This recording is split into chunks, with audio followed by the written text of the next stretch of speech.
मिले हैं 64 करीब 64 लड़के हैं जो आत्महत्या कर रही है।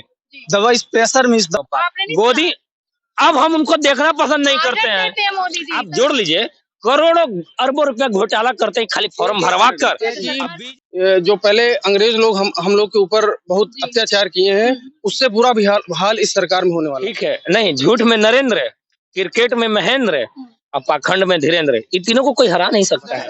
बैलेट पेपर से अगर वोटिंग कराई जाए तो इस सरकार को आना बिल्कुल ही नामुमकिन। ये जो बीजेपी सरकार है, ये तनाशाह सरकार जो है, जुआओं के साथ प्रधानमंत्री कहेगा कि अब की पार 400 पार, ये नहीं कहेगा कि अब की पार रोजगार बाढ़, ये नहीं कहेगा। तो मोदी जी तो ये भी कहते हैं कि पर ईयर हम 2 करोड़ नौकरी की घोषणा करेंगे। चमचाओं की विकास होती इसी रुपया से। बहुत बड़ा आरोप लगा मैम आपने नहीं, आरोप नहीं लगा रहे हैं, मैंने फॉर्म भरा हो गया, वो भर्तियां रद्द हो गई। तो ये है कि 1.5 लाख जो पेंडिंग भर्तियों का जो जुआ त्रसित है, उसका मैं भी एक पीड़ित छात्र हूँ। भला नहीं कर रही, केवल उद्योगपतियों के साथ मिलके पता नहीं क्या कर रही है, या फिर नए वगैरह में। तो अग्निवीर के थ्रू ही आना। कोरोना के हवाला देते देते इन लोगों ने कई बार धोखा 21 कर दिया है, तो हम लोग तो अग्निवीर लायक भी नहीं रहे, न घर के रहे न घाट के रहे। ठेठ भाषा में यही बात बोला जाए ना। एकत्रित हुए हैं दिल्ली में इतनी संख्या में, अलग अलग स्टेटों से, क्या मांगे आपकी? सबसे पहले तो मेरा नाम रवि प्रताप है, मैं बिहार से आता हूँ और मेरी मांग यही है कि हम 2-3 साल से लगातार आर्मी में तैयारी कर रहे थे। 2-3 साल लगातार तैयारी करने के बाद एक बार दौड़ निकला हमारी 2021 में, वो भी कोरोना के बाद। और निकलने के बाद हमने उसके सारी प्रोसेस पार किया। उसके बाद हमें लास्ट में एग्जामिनेशन न दिवा करके बार बार परीक्षा को पेंडिंग कर दिया गया और एक बार लास्ट में अग्निवीर लान दिए सरकार, और अग्निवीर लाने के क्रम में हम लोगों का ज्वाइनिंग जो भी था प्रोसेस कैंसिल कर दिया गया। ये भी है कि एक बार नहीं 3-4 बार धोखा दिया।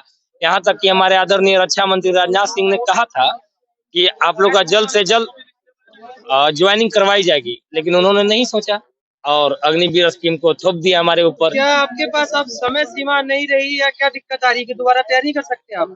नहीं, हम अग्निवीर में जा नहीं सकते हैं, प्लस में हमारी एज तो ऐसे भी कोरोना के टाइम से और बहाली के टाइम से निकल गया, डिले किए। 2021 के बहाली था और 2022 आने में हमारा एज निकल गया और हमारा ट्रेड था क्लर्क। पहले 23 ईयर्स तक लेते थे टेक्निकल और क्लर्क का, लेकिन अब 21 कर दिया है, तो हम लोग तो अग्निवीर लायक भी नहीं रहे, न घर के रहे न घाट के रहे। ठेठ भाषा में यही बात बोला जाए ना। सरकार क्या कहती है, आप लोग आगे बात? कुछ नहीं, सरकार कुछ सुनने को तैयार ही नहीं है। सरकार सिर्फ यही बोलती है कि आपको अगर आना है एयरफोर्स वगैरह, आर्मी वगैरह या फिर नेवी वगैरह में, तो अग्निवीर के थ्रू ही आना होगा और परमानेंट भर्ती मतलब नहीं होगी अब। और मुझे तो ये भी लगता है कि अगर ये सरकार रहेगी तो आगे चल के बहुत बुरा हाल होने वाला है, बहुत बड़ी दुर्दशा होने वाली है। आपने तैयारी कहीं किसी और एग्जाम की थी और अब भेजा किसी और में जा रहे हैं? भेजा किसी और। हम लोग को बॉन्ड भराया गया था, 20 साल परमानेंट हम लोग को जॉब दी जाएगी। उसके बाद जब ये कोविड चल रहा था तो बोला कि due to administrative reason the enrolment will be delayed. यही बोलते रहे 2-3 महीने यही बोलते रहे। आप लोगों की जितने मतलब हम लोग रह गई है, हम लोग कम से कम 1.5 लाख हैं, ठीक ना। हम लोग 1.5 लाख हैं, बट अभी कुछ कम आए हुए हैं। धीरे धीरे बच्चे आ रहे हैं, साइन कर रहे हैं। तो रेट पिटीशन डालना है कोर्ट में, उसके लिए धीरे धीरे बच्चे आ रहे हैं, जिनको पहुंच हो रही है, धीरे धीरे लोग आ रहे हैं। कम से कम अप्रोक्स 1.5 लाख बच्चे हैं जो पीड़ित हैं इस प्रोसेस से। लेकिन ये सरकार वादे करती है हम युवाओं के साथ हैं, युवाओं का विकास किया है, युवाओं के साथ कुछ नहीं, पूरी तरह से अन्याय कर रही। युवाओं का कोई भला नहीं कर रही, केवल उद्योगपतियों के साथ मिलके पता नहीं क्या कर रही है। यही अगर हाल रहा तो ये सरकार अगर फिर आ गई तो हमें नहीं लगता कि ये कुछ होगा। और हमें लगता है कि जो पहले अंग्रेज लोग हम लोग के ऊपर बहुत अत्याचार किए हैं, उससे बुरा भी हाल इस सरकार में होने वाला है। आप अभी कांग्रेस कार्यालय में मौजूद है, ऐसा तो नहीं कि आपकी नौकरी भी सत्ता के बीच में फंस है? आपको लगता है? नहीं, बिल्कुल नहीं, ऐसा नहीं लगता। क्या उम्मीद करते हैं कांग्रेस? मैं उम्मीद यही करता हूँ कि अगर कांग्रेस सरकार आएगी तो हम लोग को न्याय मिलेगा, 100% न्याय मिलेगा। हम लोग पार्टी से ये अपेक्षा करते हैं कि युवाओं के हित में कांग्रेस जो भी मुद्दे उठा रही है, युवाओं के हित में हम चाहते हैं कि हमारी मुद्दों को संसद तक ले जाया जाए ताकि हम लोगों को न्याय मिले। हम लोगों को मतलब है रोजगार से, और ये जो बीजेपी सरकार है, ये तनाशाह सरकार जो है, युवाओं के साथ लोग तो उनको वोट देके सत्ता में लाते हैं। हाँ, इस भरोसे लाते हैं कि हमको रोजगार मिलेगा। तो सरकार से उपेक्षाएं रहती है, लेकिन उपेक्षाओं लेके आए उनको। जी बता रहे हैं मैम। तो उपेक्षाओं पे खड़ा नहीं उतरी तो सब युवा अब रोड पे आएगा, क्रांति आएगी। काहे कि 1.5 लाख जो पेंडिंग भर्तियों का जो जुआ त्रसित है, उसका मैं भी एक पीड़ित छात्र हूँ और मैं मांग करता हूँ सरकार से कि जो भी पीड़ित पेंडिंग भर्तियां है, 1.5 लाख करीब बच्चे हैं, वो भर्तियां क्लियर किया जाए। उसके बाद जो भी अग्निपथ स्कीम है, जो भी स्कीम बताता बहाली करते हैं, अस्थायी करते हैं, नॉन अस्थायी करते हैं, वो कीजिए। लेकिन जो पेंडिंग भर्ती है हम लोगों की, जो सारा चरण हम लोग प्रक्रिया क्लियर कर लिए थे, उसके बाद हम लोग को काहे नहीं ज्वाइनिंग लेटर दिया गया, इस चीज की सबसे बड़ा हमको खेद है। अगर ज्वाइनिंग लेटर नहीं मिला, उससे घर में भी कोई ऐसी स्थिति होती है, दबाव प्रेशर पड़ता है? बहुत ज्यादा होता है। क्या तो ऐसे केस मिले हैं 64, करीब 64 लड़के हैं जो आत्महत्या कर रही है। दवा इस प्रेशर में, इस दबाव में, कोई कर्जा लिया था कहीं से, 1.5 सालों से पोस्टपोन हो रहा था, बार बार एग्जाम डेट आ रहा था, पोस्टपोन हो जा रहा था कि आज लेंगे कल लेंगे। सरकार भी दिलासा दे रही थी कि आज नहीं तो कल एग्जाम आप लोगों का होगा। करीब 1.5 से 2 साल तैयारी करने के बाद पता चलता है कि लड़का के साथ अन्याय हो गया, वो भर्तियां रद्द हो गई। तो ये तो एक तरह से कहा जाए तो सामाजिक, पारिवारिक हर तरह से दबाव हो गया ना युवाओं पे। बेरोजगारी का दबाव हो गया, आर्थिक दबाव हो गया, सामाजिक दबाव हो गया, मानसिक तो ये तो दबाव हो गया। अन्याय हो गया ना युवाओं के साथ। तो क्या लग रहा है, अगर सरकार ये भर्ती आप बोल रहे हो नहीं होती, तो क्या फर्क पड़ेगा इससे आप लोगों को? क्योंकि 2024 के चुनाव भी आ रहे हैं। ये जो 1.5 लाख बच्चे हैं ना, इन 1.5 लाख बच्चों के साथ उनके परिवार भी जुड़े हैं, उनके साथ समाज भी जुड़ा है। तो वो समाज देख रहा है कि हम लोगों के साथ अन्याय हो रहा है, तो ये तानाशाही न कर रही है सरकार। आप बोलते हो, सारी प्रक्रिया करा लेते हो कि हम आपको जॉब देंगे, और लास्ट में जब हम लोग का चयन करने का बारी होता है, जब ज्वाइनिंग लेटर देना होता है, तो आप निरस्त करके नया कोई स्कीम ला देते हो। ठीक है, आप नया। मोदी जी ये कहते हैं कि खुद का व्यवसाय करो, क्यों जॉब के चक्कर में पड़ो? मैम 250 रुपया फॉर्म भराई लगता है। करीब कितने करोड़ लोग भरे थे फॉर्म, 250 एक बैच में लड़का दौड़ता है, और 10 न तो 20 लड़का का सिलेक्शन होता है, बाकी 230 लड़कन छड़ जाते हैं। उसके बाद 20 में से 10 लोग मेडिकल में छड़ जाते हैं, 5 लोग मेरिट में छड़ जाते हैं, बचते हैं 5। बाकी का आप जोड़ लीजिए, करोड़ों अरबों रुपया घोटाला करते हैं खाली फॉर्म भरवा कर। अब बीजेपी की दफ्तर की विकास होती है, बीजेपी की नेताओं चमचाओं की विकास होती है इसी रुपया से। बहुत बड़ा आरोप लगा रहे हैं सरकार। नहीं, आरोप नहीं लगा रहे हैं। मैंने फॉर्म भरा ना, 250 रुपया दिया है ना, हराम का तो नहीं दिया है। उसका सूद ब्याज होता है कि नहीं होता है? करोड़ों लोग भरते हैं। अब एक थोड़ा सा अंगुली टेढ़ा होता तो आप लेते हैं, मार लाट भगा देते हैं वहीं से।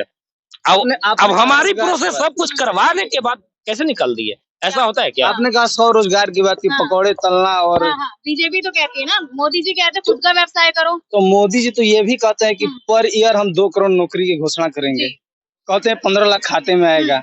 वो तो ये भी करते हैं कि हम अपने देश को आर्थिक रूप से मजबूत बनाने का काम करेंगे। तो जो लड़का 200 रुपए पकौड़ा, मतलब आप बोलते हैं कि पकौड़ा से जिंदगी चलेगी, तो अपना आर्थिक तंगी से जूझ रहा होगा, जो न करेगा जी, वो तो एक तरह से जीविका हो गई। वो हम लोग के लिए रोजगार कहाँ हुआ? वो तो रोजमर्रा की जिंदगी होगी कि 200 रुपए कमाए हम, 150 रुपए घर में खर्च हो गया, 50 रुपए का बचत हुआ, और कल को किसी को तबियत खराब हो जाता है, कहाँ से इलाज करा पाएंगे? उस पैसे से मतलब इलाज करा पाएंगे? मुश्किल है। तो ये घोषणाएं काहे करती है सरकार जब चुनाव आता है कि 2 करोड़ हम हर साल रोजगार देंगे? तो नहीं बोले ना, उसी समय बोल दे कि हम सबको ये घोषणा करते हैं कि आप लोगों को आत्मनिर्भर बनना है। अभी हमें सत्ता में आए 10 साल हुए, और टाइम दीजिए। 10 साल कम नहीं होता मैम। कोई भी सहनशील व्यक्ति या कोई भी विकसित व्यक्ति एक विजन होता है, एक विजन लेके आता है कि हम राष्ट्र का निर्माण में अपना योगदान देंगे। मोदी जी को तो 10 साल मिल गया, 10 साल बहुत होते हैं कुछ दिखाने के लिए, लेकिन सत्ता परिवर्तन चाहता है और इस बार सत्ता परिवर्तन होगा। क्या कहेंगे सरकार को लेकर? बिल्कुल बदलेगी सरकार। लेकिन सरकार कहती है 400 पार इस बार। नो नो नो, नहीं। ये हाँ सरकार नहीं कहती है, ये गोदी मीडिया कहती है। मोदी जी कहते हैं। नहीं, मोदी जी नहीं कहे कि 400 पार। गोदी, अब हम उनको देखना पसंद नहीं करते हैं। मोदी जी संसद में नहीं, हाँ। हम उनको देखना पसंद नहीं करते हैं, उनकी पार्टी के नेताओं को देखना नहीं पसंद करते हैं। अगर हमारे पिताजी उस बीजेपी से होंगे तो हम उनको भी देखना पसंद नहीं करेंगे, क्योंकि हमको चिढ़ हो गया है, नफरत हो गया है। मोदी जी देश का प्रधानमंत्री कहेगा कि अब की पार 400 पार, ये नहीं कहेगा कि अब की पार रोजगार बाढ़, ये नहीं कह सकती है सरकार। बैलेट पेपर से अगर वोटिंग कराई जाए तो इस सरकार को आना बिल्कुल ही नामुमकिन है। ऐसा ये 400 कहते हैं, मैं कहता हूँ इनको 50 सीट नहीं मिलेगी। अच्छा। हाँ, लेकिन बैलेट पेपर से कराएं। ईवीएम में धांधली होती है, मैं खुला बोल रहा हूँ। चलिए, क्या लग रहा है जिस तरीके से आप लोगों की भर्ती रोकी जा रही है, आगे कोई चांस है या नहीं है? अगर सरकार चेंज होगी तो चांस बिल्कुल बनेगा, अगर सरकार चेंज नहीं होगी तो हम लोग। ये कांग्रेस की वादा है जो 70 साल से देश चलाया है। उन्होंने वादा किए, हमारे राहुल गांधी जी, जो युवा के साथ खड़े हैं, अभी तक हम लोग को लेकर चल रहे हैं, लड़ाई लड़ रहे हैं साथ में, हमें उन पर भरोसा है। उन्होंने कहा कि हमारी कांग्रेस की सरकार आएगी तो सबसे पहले 1.5 लाख युवाओं का जो अग्निवीर से पीड़ित है उनको रोजगार दिलाएंगे, अग्निवीर को खारिज करेंगे। तो क्या लग रहा है कांग्रेस सच में वो वादे पूरे करेगी? बिल्कुल करेगी, बिल्कुल करेगी। कांग्रेस कहीं देन है कि आज सारा चीज आर्मी का स्टैंडिंग एयरफोर्स नेवी का था, सरकार आते ही इन लोग बदल दिए। कांग्रेस को हम कैसे बोल सकते हैं? नहीं बोल सकते। सुरक्षा तो सब जगह बीजेपी में मजबूत हुई है, सुरक्षा व्यवस्था कैसे मजबूत हुई है? विश्व स्तर पे इस चीज कैसे विश्व स्तर पे? विश्व में कोई कहता है क्या? आपको कहने कभी आता है क्या? किसी देश का प्रधानमंत्री राष्ट्रपति कहने आता है, राजदूत आता है कहने? केवल बीजेपी के लोग कहते हैं, केवल बीजेपी के चमचे कहते हैं, न कि देश विदेश से अमेरिका के राष्ट्रपति आते हैं क्या जो बाइडेन कहने? कोई पुतिन आते हैं क्या कहने? कोई नहीं कहने आता है। ये अपने आप में भरमाते हैं, मैं भगवान हूँ, तुम हमें पूजो। कह तो रहे विष्णु का अवतार है मोदी। हाँ, है ही विष्णु का अवतार। चंपत राय कहते हैं, आपने सुना नहीं है? हाँ, कहते हैं, तो इस बात में हम बोल देना चाहते हैं। हमको कंगना रनावत कहती है कि सबसे अच्छे प्रधानमंत्री। कंगना रनौत को भी नहीं पता है, वो तो 2014 के बाद पैदा लिया। लगता है पैदा तो पहले ली थी, लेकिन उसको बाप तो बाद में मिला है। खान सर का इंटरव्यू सुने थे, बोले थे कि हमको आजादी भीख में मिल गया है। अब महात्मा गांधी, पंडित जवाहरलाल नेहरू, लाल बहादुर शास्त्री क्या कर रहे थे? भीमराव अम्बेडकर क्या कर रहे थे? खुदीराम बोस क्या कर रहे थे? अब कंगना रनौत बताएगी। अब वो है क्या कि वाई प्लस सिक्योरिटी लेकर घूमती है? वो है क्या वाई प्लस सिक्योरिटी लेकर घूमती है?